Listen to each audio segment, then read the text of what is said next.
Hi നമസ്കാരം. ഏവർക്കും PSC ക്ലൈമറിന്റെ പുതിയൊരു ക്ലാസ്സിലേക്ക് സ്വാഗതം. നമ്മളപ്പോൾ കോൺസ്റ്റിറ്റ്യൂഷനുമായിട്ട് ബന്ധപ്പെട്ട SCERT പാഠഭാഗങ്ങളാണ് പഠിച്ചുകൊണ്ടിരിക്കുന്നത് അല്ലെ. 5, 6, 7, 8 ഈ 4 ക്ലാസ്സുകളിലെ പാഠഭാഗങ്ങൾ നമ്മൾ കംപ്ലീറ്റ് ചെയ്തിട്ടുണ്ടായിരുന്നു. അതുമായിട്ട് ബന്ധപ്പെട്ട് PSC ചോദിച്ച ക്വസ്റ്റ്യൻസും ഒക്കെ നമ്മൾ ക്ലാസ്സിൽ ഡിസ്കസ് ചെയ്തിട്ടുണ്ടായിരുന്നു. അപ്പൊ ഇന്ന് നമുക്ക് പഠിക്കാനുള്ളത് 9ാം ക്ലാസ്സിലെ പാഠമാണ്. 9ാം ക്ലാസ്സിൽ നിന്ന് 2 പാഠങ്ങളാണ് നമ്മുടെ ഈ ഒരു ഇന്ത്യൻ ഭരണഘടനയുമായിട്ട് ബന്ധപ്പെട്ട് വരുന്നത്. അതിൽ ആദ്യം നമുക്ക് നോക്കാനുള്ളത് 3ാമത്തെ അധ്യായമാണ് ഇന്ത്യൻ ഭരണഘടന അവകാശങ്ങളും കർത്തവ്യങ്ങളും. പിന്നെ നമുക്ക് നോക്കാനുള്ളത് 8ാമത്തെ പാഠമാണ് തിരഞ്ഞെടുപ്പും ജനാധിപത്യവും. അപ്പൊ നമ്മുടെ സിലബസിൽ എടുത്ത് ഈ ഒരു കോൺസ്റ്റിറ്റ്യൂഷന്റെ ഭാഗത്ത് തിരഞ്ഞെടുപ്പിനെ പറ്റിയുള്ള ചോദ്യങ്ങൾ എന്നുള്ള രീതിയിൽ എടുത്ത് പറഞ്ഞിട്ടില്ല. ആകെ തിരഞ്ഞെടുപ്പ് കമ്മീഷന്റെ കുറച്ച് കാര്യങ്ങളൊക്കെ നമുക്ക് അവിടെ പഠിക്കാനുള്ളൂ ഭരണഘടനാ സ്ഥാപനങ്ങളിലൊക്കെ. പക്ഷേ ഇപ്പോ നിങ്ങൾക്ക് PSC ചോദിക്കുന്ന ഒരു ട്രെൻഡ് നോക്കിക്കഴിഞ്ഞാൽ അറിയാം, 2022, 23, 24 ഒക്കെ ഒരുപാട് ക്വസ്റ്റ്യൻ ഈ തിരഞ്ഞെടുപ്പിൽ നിന്ന് ചോദിച്ചിട്ടുണ്ട്. ഓക്കെ, അപ്പോൾ ഈ ഒരു തിരഞ്ഞെടുപ്പും ജനാധിപത്യവും എന്ന പാഠം പഠിക്കുമ്പോഴത്തേക്കും തന്നെ നിങ്ങൾക്ക് മനസ്സിലാവും PSC ഏതൊക്കെയാണ് ചോദിച്ചിട്ടുള്ളത് എന്നുള്ളതൊക്കെ നമുക്ക് ക്ലാസ്സിൽ ഡിസ്കസ് ചെയ്യാവുന്നതും കൂടിയാണ് കേട്ടോ. അപ്പോൾ ഇങ്ങനെ 2 പാഠങ്ങളാണ് പഠിക്കാനുള്ളത്. സോ നമുക്ക് ഇത് ഒരൊറ്റ ക്ലാസ് ആയിട്ട് ചെയ്യാമെന്നാണ് ഞാൻ വിചാരിക്കുന്നത്. അതായത് 2 പാഠങ്ങളും ഈ ഒരു ഒറ്റ ക്ലാസ്സിൽ തന്നെ പഠിപ്പിച്ചു പോകാം. ഇനി അത് കഴിഞ്ഞാൽ നമുക്ക് 10ാം ക്ലാസ്സിലെ പാഠം കൂടി ഡിസ്കസ് ചെയ്യാനുള്ളൂ. ഓക്കെ, അപ്പൊ നമുക്ക് ആദ്യം 3ാമത്തെ പാഠം നോക്കാം. 3ാമത്തെ ചാപ്റ്ററിന്റെ പേരാണ് ഇന്ത്യൻ ഭരണഘടന അവകാശങ്ങളും കർത്തവ്യങ്ങളും. അപ്പൊ ഇതിലും ഇമ്പോർട്ടന്റ് ആയിട്ടുള്ള പാഠം ഓഫ് കോഴ്സ് 8ാമത്തെ പാഠം തന്നെയാണ് കേട്ടോ. ഇതിൽ നമുക്ക് അറിയാവുന്ന കുറെ കാര്യങ്ങളാണ് പറയുന്നത്. ഒരു ബേസിക് ഐഡിയ ആണ് പല കാര്യങ്ങളെ പറ്റി. മൗലിക അവകാശങ്ങൾ, നിർദ്ദേശക തത്വങ്ങളെ പറ്റിയൊക്കെ ഒരു ബേസിക് ഐഡിയ കിട്ടും. നമ്മൾ ഇതുവരെ പഠിച്ച 5, 6, 7 ക്ലാസ്സിലേക്ക് പറഞ്ഞിട്ടുള്ള കുറെ കാര്യങ്ങൾ പിന്നെയും ഇവിടെ റിപ്പീറ്റ് ചെയ്യുന്നുണ്ട്. ഓക്കെ, അപ്പൊ ശ്രദ്ധിച്ചിരിക്കുക. ഒരു റിവിഷനും ആവും. പിന്നെ പരീക്ഷയ്ക്ക് PSC ചോദിച്ചിട്ടുള്ള 1-2 ക്വസ്റ്റ്യൻസ് ഉണ്ട് ഈ ചാപ്റ്ററിൽ നിന്ന്. അതും നമുക്ക് ഇതിൽ ഡിസ്കസ് ചെയ്യാം.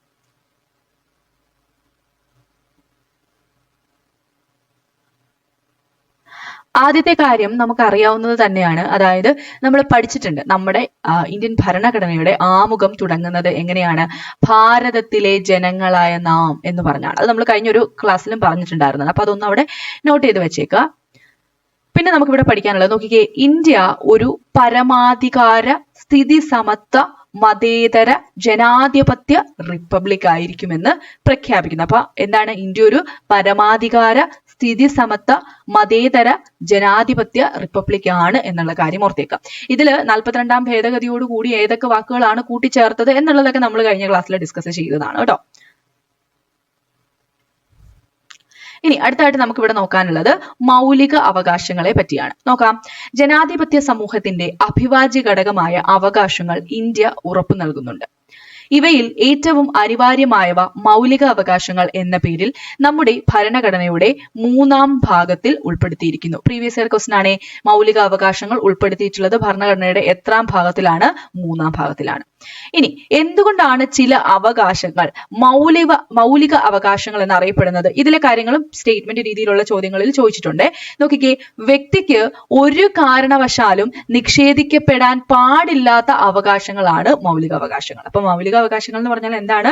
ഒരു വ്യക്തിക്ക് അല്ലെങ്കിൽ ഒരു പൗരന് ഒരു കാരണവശാലും നിഷേധിക്കപ്പെടാൻ പാടില്ലാത്ത അവകാശങ്ങളാണ്. അവ വ്യക്തിയുടെ സമ്പൂർണ്ണ വികാസത്തിന് ഒഴിച്ചുകൂടാനാവാത്തതാണ്. അന്തസ്സുള്ള ജീവിതം നയിക്കുന്നതിന് അവ അത്യന്താപേക്ഷിതമാണ്. അതുകൊണ്ട് തന്നെ മൗലിക അവകാശങ്ങൾക്കും അവയുടെ സംരക്ഷണത്തിനും ഒരു ജനാധിപത്യ സമൂഹത്തിൽ വലിയ പ്രാധാന്യമുണ്ട്. അപ്പോൾ മൗലിക അവകാശങ്ങൾ എന്ന് പറയുന്നത് ഒരു വ്യക്തിക്ക് ഒരു കാരണവശാലും നിഷേധിക്കപ്പെടാൻ പാടില്ലാത്ത അവകാശമാണ് എന്നുള്ള കാര്യം ഓർക്കുക. ഇന്ത്യൻ സ്വാതന്ത്ര്യ സമര പ്രസ്ഥാനം പൗരന്മാർക്ക് അവകാശങ്ങൾ അനുവദിക്കണമെന്ന ആവശ്യം നിരന്തരം ഉന്നയിച്ചിരുന്നു. ഇതിൽ ഏറ്റവും പ്രധാനപ്പെട്ട ഒന്നാണ് 1928 നെഹ്റു കമ്മിറ്റി റിപ്പോർട്ട്. ഒരു പ്രീവിയസ് ഇയർ ക്വസ്റ്റ്യൻ ആണ്. നെഹ്റു കമ്മിറ്റി റിപ്പോർട്ട് എന്നാണ് ആ വർഷം ചോദിച്ചിട്ടുണ്ട്. വർഷം എന്നാണ്? 1928 ആണ്. ഈ റിപ്പോർട്ട് ഇന്ത്യയിലെ ജനങ്ങൾക്ക് ഉറപ്പു നൽകേണ്ട അവകാശങ്ങളുടെ പട്ടിക സമർപ്പിക്കുകയുണ്ടായി. സ്വാതന്ത്ര്യ സമരം ലക്ഷ്യം വെച്ച് നെഹ്റു കമ്മിറ്റി റിപ്പോർട്ട് നിർദ്ദേശിച്ചതുമായ അവകാശങ്ങൾ അടിസ്ഥാനമാക്കിയാണ് ഭരണഘടനാ നിർമ്മാതാക്കൾ മൗലിക അവകാശങ്ങൾ തയ്യാറാക്കിയത്. അമേരിക്കൻ ഭരണഘടനയിലെ അവകാശ പട്ടികയും നമ്മുടെ മൗലിക അവകാശങ്ങൾ രൂപപ്പെടുത്തുന്നതിൽ സ്വാധീനം ചെലുത്തിയിട്ടുണ്ട്. ഇന്ത്യൻ ഭരണഘടനയിലെ മൗലിക അവകാശങ്ങൾ ചിത്രത്തിൽ നിരീക്ഷിക്കൂ എന്ന് പറഞ്ഞിട്ട് ഇവിടെ കൊടുത്തിട്ടുണ്ട്. അതായത് നമുക്കിപ്പോൾ എത്ര മൗലിക അവകാശങ്ങളാണുള്ളത്? PSCയുടെ ഒരു പ്രീവിയസ് ഇയർ ക്വസ്റ്റ്യൻ ആണ്. എത്ര എണ്ണമാണ്? 6 മൗലിക അവകാശങ്ങളായിരുന്നു ഉള്ളത്. അതായത് മുമ്പ് നമുക്ക് 7 ആയിരുന്നു. അതിൽ സ്വത്തവകാശം എടുത്ത് മാറ്റി എന്നുള്ളതൊക്കെ നമ്മൾ കഴിഞ്ഞ ക്ലാസ്സിൽ പറഞ്ഞിട്ടുണ്ടായിരുന്നു. അപ്പൊ ആ 6 എണ്ണം ഏതൊക്കെയാണ്? സമത്വത്തിനുള്ള അവകാശം, പിന്നെയോ സ്വാതന്ത്ര്യത്തിനുള്ള അവകാശം, ചൂഷണത്തിനെതിരായുള്ള അവകാശം, മതസ്വാതന്ത്ര്യത്തിനുള്ള അവകാശം, സാംസ്കാരികവും വിദ്യാഭ്യാസപരവുമായിട്ടുള്ള അവകാശം, ഭരണഘടനാപരമായിട്ടുള്ള പരിഹാരം കാണുന്നതിനുള്ള അവകാശം. അപ്പൊ ഈ 6 അവകാശങ്ങളെ പറ്റി നമ്മൾ ഇനി ഡീറ്റെയിൽ ആയിട്ട് പഠിക്കുന്നുണ്ട്. അപ്പൊ അതിൽ ആദ്യമായിട്ട് നമുക്ക് നോക്കാനുള്ളത് സമത്വത്തിനുള്ള അവകാശമാണ്. അപ്പൊ സമത്വത്തിനുള്ള അവകാശം എന്ന് പറയുമ്പോൾ തന്നെ നമുക്കറിയാം എന്തായിരിക്കും, എന്തൊക്കെ കാര്യങ്ങളാണ് അവിടെ ഉൾക്കൊള്ളിച്ചത് എന്നുള്ള കാര്യം ഒന്ന് ഓർത്താൽ മതി. സമത്വത്തിനുള്ള അവകാശത്തിൽ ഉൾക്കൊള്ളിച്ചിരിക്കുന്ന ആശയങ്ങൾ താഴെ പറയുന്നു. ഒന്നെന്താണ്?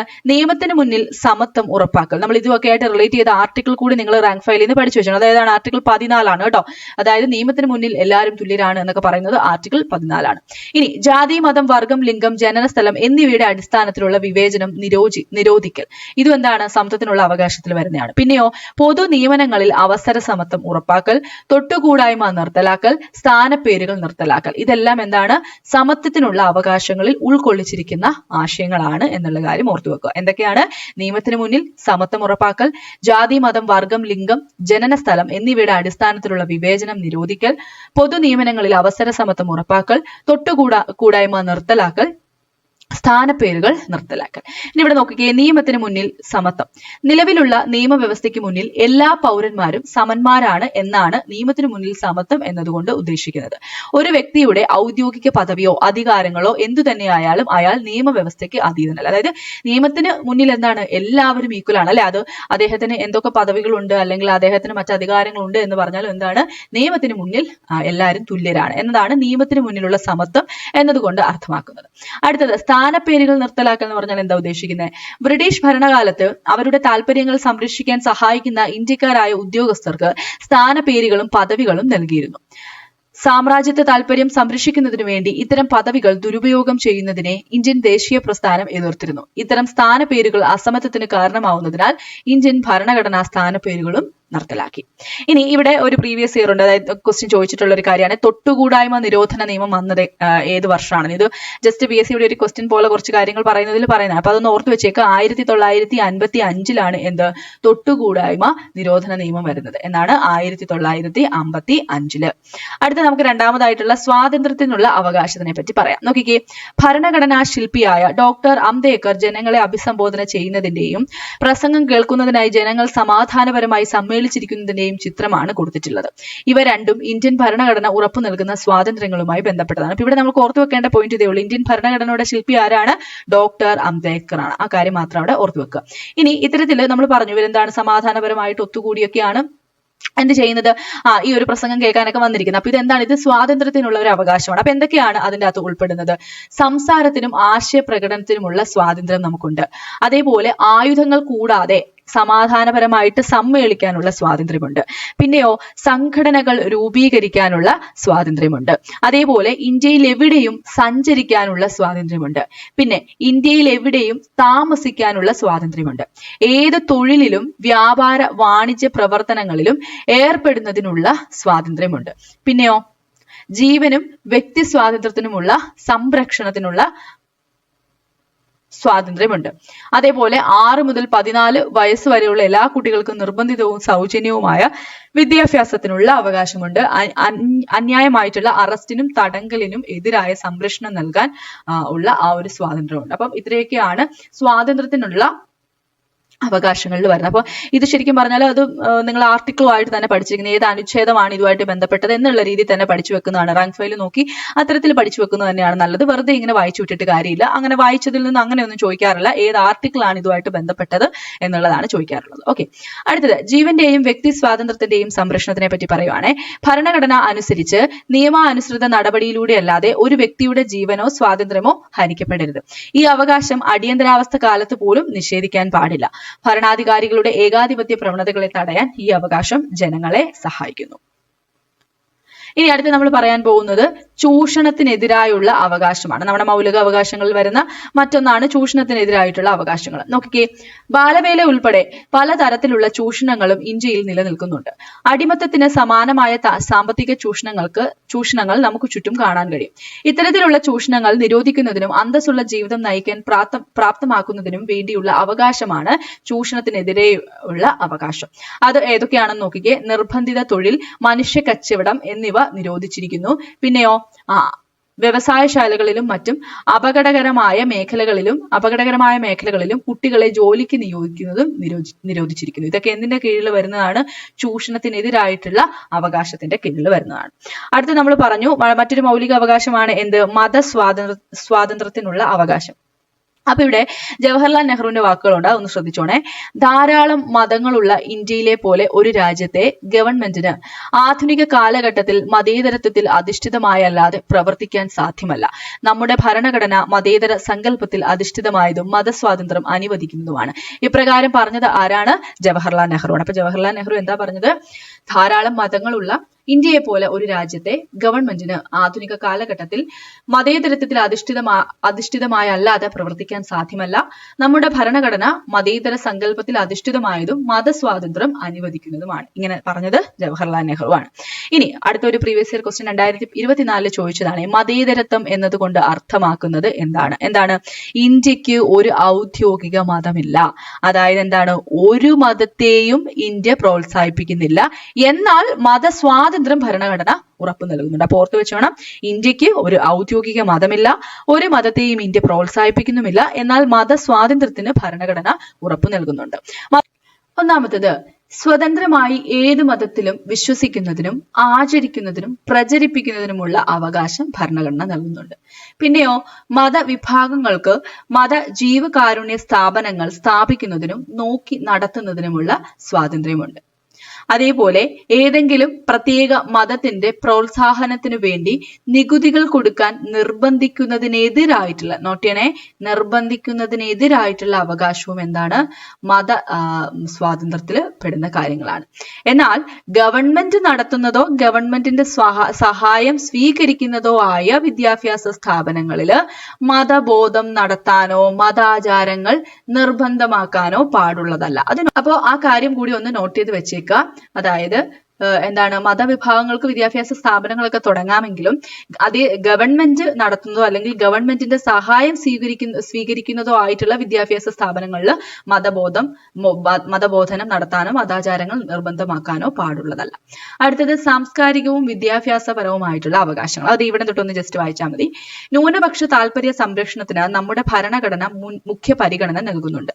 ന്യൂനപക്ഷ വിഭാഗങ്ങളുടെ അവകാശങ്ങൾ സംരക്ഷിക്കുന്നതിനാണ് സാംസ്കാരികവും വിദ്യാഭ്യാസപരവുമായ അവകാശങ്ങൾ ഭരണഘടനയിൽ ഉൾപ്പെടുത്തിയിരിക്കുന്നത്. ഇതനുസരിച്ച് ന്യൂനപക്ഷങ്ങൾക്ക് താഴെ പറയുന്നവ ഉറപ്പുവരുത്തുന്നു. എന്തൊക്കെയാണ്? അവരുടെ ഭാഷ, ലിപി, സംസ്കാരം എന്നിവയുടെ സംരക്ഷണം. ആരുടെ? അതായത് ന്യൂനപക്ഷങ്ങളുടെ. മറ്റൊന്നെന്ന് പറയുന്നത്, മതഭാഷ ന്യൂനപക്ഷങ്ങൾക്ക് സ്വന്തം ഇഷ്ടപ്രകാരം വിദ്യാഭ്യാസ സ്ഥാപനങ്ങൾ ആരംഭിക്കുന്നതിനുള്ള അവകാശം. ഇപ്പൊ ഇത് രണ്ടും എന്താണ്? ന്യൂനപക്ഷ വിഭാഗങ്ങൾക്ക് ഭരണഘടന ഉറപ്പു നൽകുന്ന അവകാശമാണ്. അടുത്തത്, ഭരണഘടനാപരമായിട്ടുള്ള പരിഹാരം കാണാനുള്ള അവകാശമാണ്. നമ്മുടെ മറ്റൊരു മൗലിക അവകാശമാണ് ഭരണഘടനാപരമായിട്ടുള്ള പരിഹാരം കാണാനുള്ള അവകാശം. നോക്കിക്കേ, മൗലിക അവകാശങ്ങൾ നിഷേധിക്കപ്പെട്ടാൽ അവ പരിഹരിക്കുന്നതിനുള്ള മാർഗങ്ങളും ഭരണഘടന തന്നെ നിർദ്ദേശിക്കുന്നുണ്ട്. ഇത് ഭരണഘടനാപരമായ പരിഹാരം കാണാനുള്ള അവകാശം എന്നറിയപ്പെടുന്നു. ഒരു വ്യക്തിക്ക് മൗലിക അവകാശങ്ങൾ ലംഘിക്കപ്പെട്ടാൽ അവ പുനഃസ്ഥാപിക്കുന്നതിന് സുപ്രീം കോടതിയെയോ ഹൈക്കോടതിയോ നേരിട്ട് സമീപിക്കാനുള്ള അവകാശമാണ് ഭരണഘടനാപരമായിട്ടുള്ള പരിഹാരം കാണാനുള്ള അവകാശം. അപ്പൊ എന്താണ്? ഒരാൾക്ക് ഈ ഒരു ഫണ്ടമെന്റൽ റൈറ്റ് അല്ലെങ്കിൽ മൗലിക അവകാശം നിഷേധിക്കപ്പെട്ടാൽ എന്ത് ചെയ്യാം?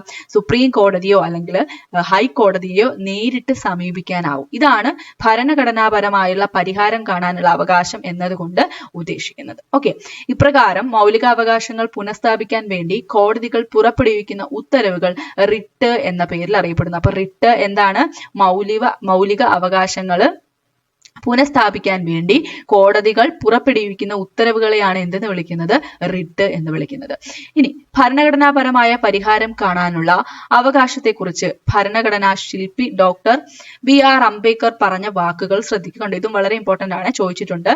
ഈ ഭരണഘടനയിൽ ഏറ്റവും പ്രധാനപ്പെട്ട വകുപ്പ് ഏതാണെന്ന് ചോദിച്ചാൽ എന്റെ ഉത്തരം ഭരണഘടനാപരമായ പരിഹാരം കാണാനുള്ള അവകാശം എന്നാണ്. ഇത് ഇന്ത്യൻ ഭരണഘടനയുടെ ഹൃദയവും ആത്മാവുമാണ്. അപ്പോൾ ഇതിനെ ഇന്ത്യൻ ഭരണഘടനയുടെ ഹൃദയവും ആത്മാവും എന്ന് വിളിച്ചത് ആരാണെന്ന് ചോദിച്ചാൽ ആരാണ്?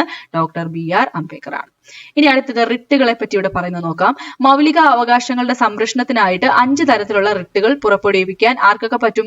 സുപ്രീം കോടതികൾക്കും അതേപോലെ ഹൈക്കോടതികൾക്കും അധികാരമുണ്ട്. അപ്പൊ ഏതൊക്കെയാണ് ആ റിട്ടുകൾ നോക്കിക്കേ. ഹേബിയസ് കോർപ്പസ് ഉണ്ട്, മാൻഡമസ് ഉണ്ട്, കോ വാറന്റോ, സെർഷ്യോററി പ്രൊഹിബിഷൻ എന്നിവയാണ് അവ. അപ്പൊ റിട്ടുകൾ ഏതൊക്കെയാണ് എന്നുള്ള കാര്യം ഒന്ന് നോട്ട് ചെയ്ത് വെച്ചേക്കാം. അടുത്തായിട്ട് നമുക്കിവിടെ നോക്കാനുള്ളത് നിർദ്ദേശക തത്വങ്ങളെ പറ്റിയാണ്. നോക്കിക്കേ, ജനക്ഷേമം മുൻനിർത്തി മേൽ സൂചിപ്പിച്ചതുപോലുള്ള പരിപാടികൾ ആവിഷ്കരിച്ച് നടപ്പിലാക്കാൻ ഭരണഘടന കേന്ദ്ര സംസ്ഥാന ഗവൺമെന്റുകളോട് നിർദ്ദേശിക്കുന്നുണ്ട്. ഇത്തരം നിർദ്ദേശങ്ങൾ ഭരണഘടനയുടെ 4-ാം ഭാഗത്ത് നിർദ്ദേശക തത്വങ്ങൾ എന്ന പേരിൽ ഉൾപ്പെടുത്തിയിരിക്കുന്നു. അപ്പൊ ഇവിടെ നിന്നും പ്രീവിയസ് ഇയർ ക്വസ്റ്റ്യൻ ഉണ്ട്. നിർദ്ദേശക തത്വങ്ങൾ ഭരണഘടനയുടെ ഏത് ഭാഗത്ത് വരുന്നു? ഏത് ഭാഗത്താണ്? 4-ാം ഭാഗത്താണ് വരുന്നത്. ഒരു ക്ഷേമരാഷ്ട്രം സൃഷ്ടിക്കുന്നതിന് സഹായകമാകുന്ന സാമൂഹ്യ സാമ്പത്തിക രാഷ്ട്രീയ പരിപാടികളാണ് നിർദ്ദേശക തത്വങ്ങളിൽ ഉൾക്കൊള്ളിച്ചിരിക്കുന്നത്. പേര് സൂചിപ്പിക്കുന്നത് പോലെ ഇവയെല്ലാം നിർദ്ദേശങ്ങളാണ്. നോക്കിക്കേ, നിർദ്ദേശക തത്വങ്ങളിൽ പെടുന്ന ചില ഇനങ്ങൾ ഇവിടെ കാണിച്ചിട്ടുണ്ട്. സൗജന്യ നിയമസഹായം, സ്ത്രീക്കും പുരുഷനും തുല്യ ജോലിക്ക് തുല്യവേതനം, പട്ടികജാതി പട്ടികവർഗ വിഭാഗങ്ങളുടെ വിദ്യാഭ്യാസ സാമ്പത്തിക താല്പര്യങ്ങൾ സംരക്ഷിക്കൽ, അന്താരാഷ്ട്ര സമാധാനവും സുരക്ഷിതത്വവും ഉറപ്പുവരുത്തൽ. ഇതെല്ലാം എന്തിൽ വരുന്നതാണ്? നിർദ്ദേശക തത്വങ്ങളിൽ ഉൾപ്പെടുന്നതാണ്. ഇനി മൗലിക അവകാശങ്ങളിൽ ഉൾപ്പെടുത്താൻ സാധിക്കാതിരുന്ന ചില അവകാശങ്ങളും നിർദ്ദേശക തത്വങ്ങളിൽ ഉൾപ്പെടുത്തിയിട്ടുണ്ട്. നിർദ്ദേശക തത്വങ്ങൾ സംരക്ഷിച്ച് കിട്ടുന്നതിന് കോടതിയെ സമീപിക്കാൻ കഴിയില്ല. വളരെ ഇമ്പോർട്ടന്റ് ആയിട്ടുള്ള ഒരു പോയിന്റ് ആണ്. പ്രീവിയസ് ഇയർ ക്വസ്റ്റ്യൻ സ്റ്റേറ്റ്മെന്റിൽ ചോദിച്ചിട്ടുണ്ട്. അതായത് മൗലികാവകാശങ്ങൾ സ്ഥാപിച്ച് കിട്ടുന്നതെങ്കിൽ നമുക്ക് ഹൈക്കോർട്ടുകളെയോ അല്ലെങ്കിലോ സുപ്രീം കോർട്ടുകളെയൊക്കെ സമീപിക്കാൻ സാധിക്കും. എന്നാൽ നിർദ്ദേശക തത്വങ്ങൾ സംരക്ഷിച്ച് കിട്ടുന്നതിന് കോടതിയെ സമീപിക്കാൻ കഴിയില്ല. ആ കാര്യം ഓർത്തു വെച്ചേക്കാം. ഇനി നമ്മുടെ രാഷ്ട്രപിതാവായിട്ടുള്ള മഹാത്മാഗാന്ധിയുടെ ആശയങ്ങൾ പലതും നിർദ്ദേശക തത്വങ്ങളിൽ ഉൾപ്പെടുത്തിയിട്ടുണ്ട്. അത് ഏതൊക്കെയാണെന്നുള്ളതും പ്രീവിയസ് ഇയർ ക്വസ്റ്റ്യൻ ആണ് കേട്ടോ. ഏതൊക്കെയാണത്? ഗ്രാമപഞ്ചായത്ത് സംഘടിപ്പിക്കൽ, കുടിൽ വ്യവസായം പ്രോത്സാഹിപ്പിക്കൽ, ലഹരി വസ്തുക്കളുടെ നിരോധനം. ഏതൊക്കെയാണ്? ഗ്രാമപഞ്ചായത്ത് സംഘടിപ്പിക്കൽ, കുടിൽ വ്യവസായം പ്രോത്സാഹിപ്പിക്കൽ, ലഹരി വസ്തുക്കളുടെ നിരോധനം. എവിടെയാണ് ഇത് ആഡ് ചെയ്തിട്ടുള്ളത്? നിർദ്ദേശക തത്വങ്ങളിലാണ്. ഇനി അടുത്തത് എന്താണ് ക്ഷേമരാഷ്ട്രം എന്നതുകൊണ്ട് അർത്ഥമാക്കുന്നത്? എല്ലാ ജനങ്ങളുടെയും ക്ഷേമം ലക്ഷ്യമാക്കി നയങ്ങൾ ആവിഷ്കരിക്കുകയും നടപ്പിലാക്കുകയും ചെയ്യുന്ന രാഷ്ട്രമാണ് ക്ഷേമരാഷ്ട്രം. ക്ഷേമരാഷ്ട്രങ്ങൾ ജനങ്ങളുടെ സർവതോമുഖമായ ഉന്നമനം ലക്ഷ്യമിട്ട് ജനങ്ങൾക്ക്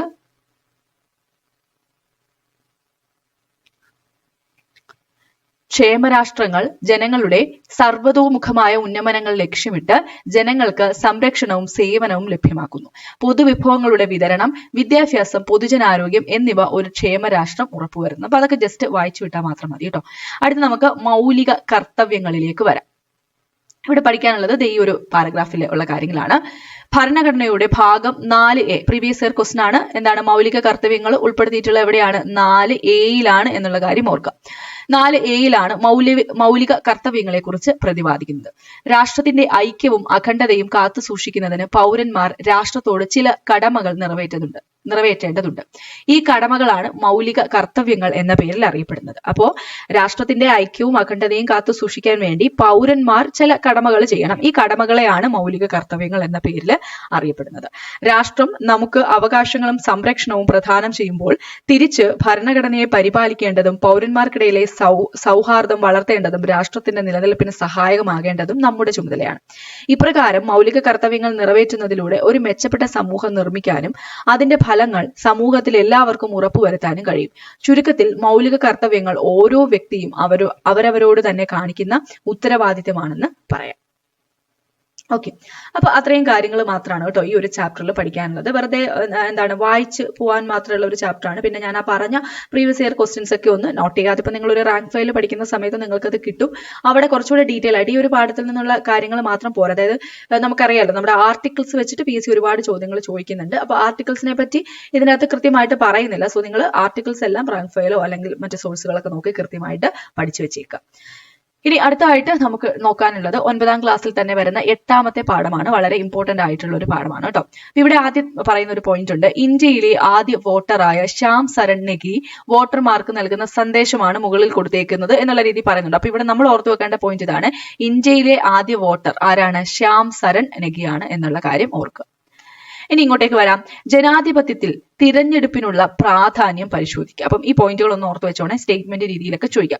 ഒന്നാമത്തത്, തിരഞ്ഞെടുപ്പുകൾ ജനാഭിലാഷം പ്രതിഫലിപ്പിക്കുന്നു. അതേപോലെ ജനങ്ങൾക്ക് ഇഷ്ടപ്പെട്ട ഭരണാധികാരികളെ തിരഞ്ഞെടുക്കാൻ സാധിക്കുന്നു. ജനങ്ങൾക്ക് ജനാധിപത്യ പ്രക്രിയയിൽ പങ്കെടുക്കുന്നതിനും പ്രതികരിക്കുന്നതിനും സാധിക്കുന്നു.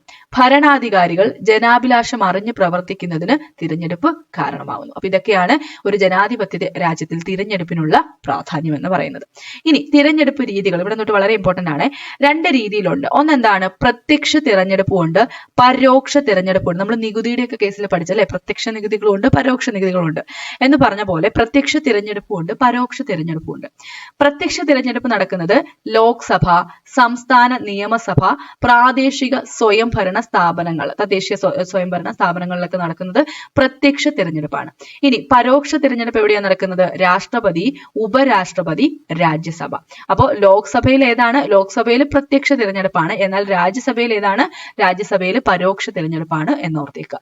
നോക്കിക്കേ, ലോകസഭയിലേക്കും സംസ്ഥാന നിയമസഭകളിലേക്കും പഞ്ചായത്ത് നഗരഭരണ സ്ഥാപനങ്ങളിലേക്കുമുള്ള പ്രതിനിധികളെ എങ്ങനെയാണ് തിരഞ്ഞെടുക്കുന്നത്? എങ്ങനെ തിരഞ്ഞെടുക്കുന്നത്? നമ്മൾ നേരിട്ട് വോട്ട് ചെയ്യുവാണ് അല്ലെ. ജനങ്ങൾ നേരിട്ട് അവരുടെ പ്രതിനിധികളെ തിരഞ്ഞെടുക്കുകയാണ് ചെയ്യുന്നത്. ഈ രീതിയാണ് പ്രത്യക്ഷ തിരഞ്ഞെടുപ്പ് രീതി എന്ന് പറയുന്നത്. അതായത് ജനങ്ങൾ നേരിട്ട് ജനപ്രതിനിധികളെ തിരഞ്ഞെടുക്കുന്നതിനെയാണ് എന്തെന്ന് ഉദ്ദേശിക്കുന്നത്? പ്രത്യക്ഷ തിരഞ്ഞെടുപ്പ് രീതി എന്നതുകൊണ്ട് അർത്ഥമാക്കുന്നത്. ഇനി അടുത്ത് നോക്കിക്കേ, എന്നാൽ രാഷ്ട്രപതി, ഉപരാഷ്ട്രപതി, രാജ്യസഭാംഗങ്ങൾ എന്നിവരുടെ തിരഞ്ഞെടുപ്പുകളിൽ ജനങ്ങൾ നേരിട്ട് പങ്കെടുക്കാറുണ്ടോ? ഇല്ല. പകരം എന്താ ചെയ്യുന്നത്? ജനങ്ങൾ തിരഞ്ഞെടുത്തയച്ച പ്രതിനിധികളാണ് ഇവരെ തിരഞ്ഞെടുക്കുന്നത്. ആരെയൊക്കെ? രാഷ്ട്രപതി, ഉപരാഷ്ട്രപതി, അതേപോലെ രാജ്യസഭാ അംഗങ്ങളെയൊക്കെ. അപ്പോൾ ഇപ്രകാരം തിരഞ്ഞെടുക്കപ്പെട്ട ജനപ്രതിനിധികൾ വോട്ട് രേഖപ്പെടുത്തി പ്രതിനിധികളെ കണ്ടെത്തുന്ന രീതിയാണ് പരോക്ഷ തിരഞ്ഞെടുപ്പ് രീതി എന്ന് പറയുന്നത്. അപ്പൊ പ്രത്യക്ഷ തിരഞ്ഞെടുപ്പ് രീതിയിൽ ജനങ്ങൾ ഡയറക്റ്റ് പങ്കാളിയാവുന്നു. പരോക്ഷ തിരഞ്ഞെടുപ്പ് രീതിയിൽ ജനങ്ങൾ തിരഞ്ഞെടുക്കപ്പെട്ടിട്ടുള്ള ജനപ്രതിനിധികൾ ചെന്ന് വോട്ട് രേഖപ്പെടുത്തുകയാണ് ചെയ്യുന്നത്. അപ്പോൾ ആ കാര്യം ഓർത്തിരിക്കുക. ഏതൊക്കെയാണ് ഉദാഹരണങ്ങൾ എന്നുള്ളതും കൂടെ ഒന്ന് മനസ്സിലാക്കി ഇരിക്കുക. അടുത്ത് നമുക്ക് നോക്കാനുള്ളത് കേവല ഭൂരിപക്ഷ വ്യവസ്ഥയെ പറ്റിയാണ്. എന്താണ് കേവല ഭൂരിപക്ഷ വ്യവസ്ഥ? നോക്കിക്കേ, ഇന്ത്യയിൽ പ്രത്യക്ഷ തിരഞ്ഞെടുപ്പ് രീതി പിന്തുടരുന്ന ലോകസഭ, സംസ്ഥാന നിയമസഭകൾ, പഞ്ചായത്ത് നഗരഭരണ സ്ഥാപനങ്ങൾ എന്നിവിടങ്ങളിലേക്കുള്ള തിരഞ്ഞെടുപ്പുകളിൽ കേവല ഭൂരിപക്ഷ സമ്പ്രദായമാണ് നാം സ്വീകരിച്ചിരിക്കുന്നത്. ഈ സമ്പ്രദായം അനുസരിച്ച് തിരഞ്ഞെടുപ്പ് നടത്തുന്നത് താഴെ പറയുന്ന രീതിയിലാണ്. എങ്ങനെയാണ്? രാജ്യത്തെ വിവിധ നിയോജക മണ്ഡലങ്ങളായിട്ട് തിരിക്കുന്നു. ഒരു നിയോജക മണ്ഡലത്തിൽ നിന്നും ഒരു പ്രതിനിധിയെ തിരഞ്ഞെടുക്കുന്നു. എത്ര സ്ഥാനാർത്ഥികൾക്ക് വേണമെങ്കിലും മത്സരിക്കാം. മറ്റ് സ്ഥാനാർത്ഥികളെ അപേക്ഷിച്ച് കൂടുതൽ വോട്ട് ലഭിക്കുന്ന ആള് തിരഞ്ഞെടുക്കപ്പെടുന്നു. അപ്പൊ എന്താണ് ഈ കേവല ഭൂരിപക്ഷ വ്യവസ്ഥയിൽ നടക്കുന്നത്? രാജ്യത്തെ വിവിധ നിയോജക മണ്ഡലങ്ങളായിട്ട് തിരിക്കുന്നു. എന്നിട്ട് എന്ത് ചെയ്യുന്നു? ഒരു നിയോജക മണ്ഡലത്തിൽ നിന്ന് ഒരു പ്രതിനിധിയെയാണ് തിരഞ്ഞെടുക്കുന്നത്. പക്ഷെ ഈ തിരഞ്ഞെടുക്കാൻ വേണ്ടിയിട്ട് എന്താണ്? എത്ര പേർക്ക് വേണമെങ്കിലും അല്ലെ, എത്ര സ്ഥാനാർത്ഥികൾക്ക് വേണമെങ്കിലും മത്സരിക്കാം. അതില് ആർക്കാണോ ഏറ്റവും കൂടുതൽ വോട്ട് ലഭിക്കുന്നത് അയാളായിരിക്കും തിരഞ്ഞെടുക്കപ്പെടുന്നത്. ലളിതവും എളുപ്പത്തിൽ നടപ്പാക്കാൻ കഴിയുന്നതുമായ തിരഞ്ഞെടുപ്പ് രീതിയാണ് കേവല ഭൂരിപക്ഷ വ്യവസ്ഥ. അതുകൊണ്ട് തന്നെ ലോകത്തെ ഭൂരിഭാഗം ജനാധിപത്യ രാജ്യങ്ങളും കേവല ഭൂരിപക്ഷ വ്യവസ്ഥയാണ് സ്വീകരിച്ചിരിക്കുന്നത്. അതും കൂടി ഒന്ന് ഓർത്തു വെച്ചേക്കുക. അടുത്തതാണ് ആനുപാതിക പ്രാതിനിധ്യ വ്യവസ്ഥ. ഇന്ത്യയിൽ പരോക്ഷ തിരഞ്ഞെടുപ്പ് രീതി പിന്തുടരുന്ന രാഷ്ട്രപതി, ഉപരാഷ്ട്രപതി, രാജ്യസഭാ തിരഞ്ഞെടുപ്പുകളിൽ ആനുപാതിക പ്രാതിനിധ്യ വ്യവസ്ഥയാണ് സ്വീകരിച്ചിട്ടുള്ളത്. അപ്പോൾ പരോക്ഷ തിരഞ്ഞെടുപ്പ് രീതി ഉള്ളിടത്താണ് എന്ത്? ആനുപാതിക പ്രാതിനിധ്യ വ്യവസ്ഥ വരുന്നത്. എന്താണിത്? സംസ്ഥാനങ്ങളിൽ നിന്ന് രാജ്യസഭയിലേക്കുള്ള അംഗങ്ങളെ തിരഞ്ഞെടുക്കുന്നത് അതാത് സംസ്ഥാന നിയമസഭകളിലെ MLA-മാരാണ്. സംസ്ഥാന നിയമനിർമ്മാണ സഭയിൽ ഓരോ രാഷ്ട്രീയ പാർട്ടിക്കുമുള്ള അംഗബലത്തിന് ആനുപാതികമായി അവർക്ക് രാജ്യസഭാ പ്രതിനിധികളെ തിരഞ്ഞെടുക്കാൻ കഴിയും. അപ്പോ എന്താ പറഞ്ഞത്? സംസ്ഥാനങ്ങളിൽ നിന്ന് രാജ്യസഭയിലേക്കുള്ള അംഗങ്ങളെ തിരഞ്ഞെടുക്കുന്നത് ആരാണ്? അതാത് സംസ്ഥാന നിയമസഭകളിലെ MLA-മാരാണ്. സംസ്ഥാന നിയമനിർമ്മാണ സഭയിൽ ഓരോ രാഷ്ട്രീയ പാർട്ടിക്കുമുള്ള അംഗബലത്തിന് ആനുപാതികമായിട്ടായിരിക്കും അവർക്ക് രാജ്യസഭാ പ്രതിനിധികളെ തിരഞ്ഞെടുക്കാൻ സാധിക്കുന്നത്. ഇനി നിയോജക മണ്ഡലങ്ങളെ പറ്റി ഇവിടെ പറയുന്നുണ്ട്. അതിൽ ഇവിടെ നിന്നിട്ടുള്ളതൊന്ന് നോക്കിയാൽ മതിയെ. ലോക്സഭ തിരഞ്ഞെടുപ്പിന് വേണ്ടി നമ്മുടെ രാജ്യത്തെ ജനസംഖ്യ അനുപാതത്തിൽ 543 നിയോജക മണ്ഡലങ്ങളാക്കി തിരിച്ചിരിക്കുന്നു. അപ്പൊ എത്രയാണ്? 543 നിയോജക മണ്ഡലങ്ങളാക്കിയാണ് തിരിച്ചിട്ടുള്ളത്. ഒരു നിയോജക മണ്ഡലത്തിൽ നിന്ന് ഒരു പ്രതിനിധിയെയാണ് തിരഞ്ഞെടുക്കുന്നത്. അതുപോലെ ഓരോ സംസ്ഥാനത്തെ ജനസംഖ്യാ അനുപാതത്തിൽ നിയമസഭാ മണ്ഡലങ്ങളുണ്ട്. കേരള സംസ്ഥാനത്ത് ഇപ്പോൾ 20 ലോക്സഭാ മണ്ഡലങ്ങളും 140 നിയമസഭാ മണ്ഡലങ്ങളുമാണുള്ളത്. വളരെ ഇമ്പോർട്ടന്റ് ആണ്, പഠിച്ചു വെച്ചോണം. നമ്മുടെ കേരളത്തിൽ എത്രയാണ്? 20 ലോക്സഭാ മണ്ഡലങ്ങളും 140 നിയമസഭാ മണ്ഡലങ്ങളുമാണ് ഉള്ളത്. അടുത്തത് സംവരണ മണ്ഡലങ്ങളെ പറ്റി നോക്കിക്കേ. ലോക്സഭാ നിയമസഭാ തിരഞ്ഞെടുപ്പുകളിൽ കേവല ഭൂരിപക്ഷ വ്യവസ്ഥ പിന്തുടരുന്നതിനാൽ പ്രബല വിഭാഗക്കാർ എല്ലാ മണ്ഡലങ്ങളിലും വിജയിക്കാൻ സാധ്യതയുണ്ട്. എന്നാൽ സമൂഹത്തിലെ ദുർബലരുടെയും അടിച്ചമർത്തപ്പെട്ട വിഭാഗക്കാരുടെയും പ്രാതിനിധ്യം ലോക്സഭയിലും സംസ്ഥാന സഭകളിലും വരുത്തേണ്ടതില്ലേ? ലോക്സഭയിലും സംസ്ഥാന നിയമസഭകളിലും ഇത്തരം വിഭാഗക്കാരുടെ പ്രാതിനിധ്യം ഉറപ്പുവരുത്തുന്നതിന് വേണ്ടിയാണ് ഭരണഘടനാ നിർമ്മാതാക്കൾ സംവരണ മണ്ഡലങ്ങൾ എന്ന തത്വം നടപ്പിലാക്കിയത്. ഇത് പ്രകാരം അവിടെ തൊട്ടുള്ളത് നോട്ട് ചെയ്യണേ. ഇന്ത്യയിൽ പട്ടികജാതിക്കാർക്കും പട്ടികവർഗക്കാർക്കും ലോക്സഭയിലും സംസ്ഥാന നിയമസഭകളിലും തദ്ദേശ സ്വയംഭരണ സ്ഥാപനങ്ങളിലേക്കും ജനസംഖ്യാനുപാതികമായി സീറ്റുകൾ സംവരണം ചെയ്തിരിക്കുന്നു. സംവരണം ചെയ്ത മണ്ഡലങ്ങളിൽ ആ സമുദായത്തിൽപ്പെട്ടവർക്ക് മാത്രമേ മത്സരിക്കാൻ സാധിക്കുകയുള്ളൂ. എന്നാൽ എല്ലാ വിഭാഗം ജനങ്ങൾക്കും വോട്ട് ചെയ്യാൻ അവകാശം ഉണ്ടായിരിക്കും. ലോക്സഭയിൽ 84 സീറ്റുകൾ പട്ടികജാതിക്കാർക്കും 47 സീറ്റുകൾ പട്ടികവർഗക്കാർക്കും ഇപ്പോൾ സംവരണം ചെയ്തിട്ടുണ്ട്. അപ്പോൾ അത് ഒന്ന് ഓർത്ത് വെച്ചേക്കുക. സംവരണ സീറ്റുകൾ എന്ന് പറഞ്ഞാൽ എന്താണ്? ആ പറഞ്ഞിരിക്കുന്ന സംവരണ മാർക്കാണ്. ഇപ്പോൾ പട്ടികജാതിക്കാർക്കാണെങ്കിൽ അവരിൽ ഒരാൾക്ക് മാത്രമേ അവിടെ മത്സരിക്കാൻ സാധിക്കുകയുള്ളൂ. എന്നാൽ എന്താണ്? എല്ലാവർക്കും വോട്ട് ചെയ്യാനുള്ള അവകാശം ഉണ്ടായിരിക്കും. അടുത്തതാണ് സ്വതന്ത്രവും നീതിപൂർവവുമായിട്ടുള്ള തിരഞ്ഞെടുപ്പ്. അപ്പോൾ അതിൽ നമുക്ക് പഠിക്കേണ്ടത് ഇവിടെ തൊട്ടുള്ള കാര്യമാണ്. വോട്ട് ചെയ്ത് പ്രതിനിധികളെ തിരഞ്ഞെടുക്കുന്നതിനുള്ള അവകാശമാണ് വോട്ടവകാശം. പ്രതിനിധികളെ തിരഞ്ഞെടുക്കുന്നവർ സമ്മതിദായകർ അല്ലെങ്കിൽ ഇലക്ടേഴ്സ് എന്ന പേരിൽ അറിയപ്പെടുന്നു. ജനാധിപത്യ ഭരണക്രമത്തിൽ പൗരന്റെ പങ്കാളിത്തം ഉറപ്പുവരുത്തുന്നതിന് ഏറ്റവും നല്ല മാർഗമാണ് വോട്ടവകാശം. ഇന്ന് ഇന്ത്യയിൽ വോട്ടവകാശം സാർവത്രികമാണ്. അപ്പോൾ വോട്ടവകാശത്തിനെ പറ്റി പറയുമ്പോൾ ഈ ഒരു കാര്യം, സമ്മതിദായകർ എന്ന് പറഞ്ഞാൽ എന്താണ്? ഇങ്ങനെ വോട്ട് ചെയ്ത് പ്രതിനിധികളെ തിരഞ്ഞെടുക്കുന്നവരെയാണ് സമ്മതിദായകർ എന്ന് അറിയപ്പെടുന്നത്. ഇനി എങ്ങനെയാണ്? അതിനു മുമ്പ് ഇവിടെ ഒരു പോയിന്റ് കൂടെ നോക്കാം. ജാതി മത വർഗ ഭാഷ ലിംഗ പ്രദേശ വ്യത്യാസങ്ങളില്ലാതെ പ്രായപൂർത്തിയായ എല്ലാവർക്കും തിരഞ്ഞെടുപ്പിൽ വോട്ട് ചെയ്യാനുള്ള അവകാശമാണ് സാർവത്രിക പ്രായപൂർത്തി വോട്ടവകാശം. അപ്പൊ സാർവത്രിക പ്രായപൂർത്തി വോട്ടവകാശം എന്നതുകൊണ്ട് എന്താ ഉദ്ദേശിക്കുന്നത്?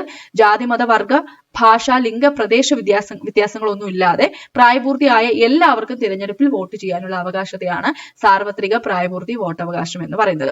ഇന്ത്യയിൽ എത്രയാണ്? 18 വയസ്സായ എല്ലാവർക്കും ഇന്ത്യയിൽ വോട്ടവകാശത്തിന് അർഹതയുണ്ട്. എത്ര വയസ്സാണ്? 18 വയസ്സായിട്ടുള്ള എല്ലാവർക്കും ഇന്ത്യയിൽ വോട്ടവകാശത്തിന് അർഹതയുണ്ട്. പിന്നെ എങ്ങനെയാണ് ഒരു സമ്മതിദായക രജിസ്റ്ററിൽ ഉൾപ്പെടുത്തുവാൻ കഴിയുക? എങ്ങനെയാണെന്ന് നോക്കിക്കേ. നിർദ്ദിഷ്ട ഫോറം 6 അപേക്ഷ നൽകണം. അതായത് ഫോറം 6 പ്രകാരം അപേക്ഷ നൽകണം. ജനുവരി 1 18 വയസ്സ് പൂർത്തിയാകണം. സമ്മതിദാന പ്രദേശത്ത് 6 മാസ കാലയളവിൽ താമസക്കാരാവണം. നോട്ട് ചെയ്തോണേ, ചോദിക്കാവുന്നതാണ്. അപ്പൊ എന്താണ് 6? അതായത് ഫോറം 6 അപേക്ഷ നൽകണം. ജനുവരി 1 18 വയസ്സ് പൂർത്തിയാവണം. പിന്നെയോ 6 മാസ കാലയളവിൽ ആ ഒരു പ്രദേശത്ത് താമസിക്കുന്ന ആളായിരിക്കും.